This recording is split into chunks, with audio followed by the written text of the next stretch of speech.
السلام علیکم پیارے بچوں۔ تو پیارے بچوں کیسے ہیں آپ سب؟ کیا آپ ساری رات قیام کا اجر چاہتے ہیں؟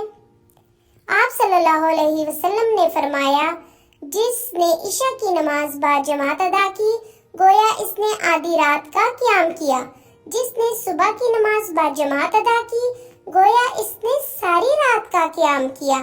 تو پیارے بچوں دیکھا نماز پڑھنے کے کتنے فوائد ہیں۔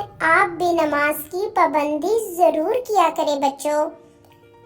کیا آپ چاہتے ہیں آپ کی نیکیاں پہاڑ کی طرح ہو جائیں؟ تو اس بات پر ضرور عمل کیجیے گا۔ آپ صلی اللہ علیہ وآلہ وسلم نے فرمایا، جو جنازے میں نماز جنازہ پڑھنے تک ساتھ رہتا ہے اس کے لیے ایک قرات ہے، اور جو نماز جنازہ کے ساتھ دفن ہونے تک ساتھ رہتا ہے تو اس کے لیے 2 قرات ہیں۔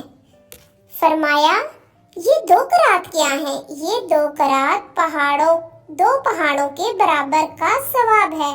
تو اللہ تعالیٰ تو یہی چاہتا ہے کہ ہم نیکیاں کریں چھوٹی سے چھوٹی اور ہمیں ثواب ملتا رہے۔ تو میرے چینل کو سبسکرائب کریں۔ اللہ حافظ۔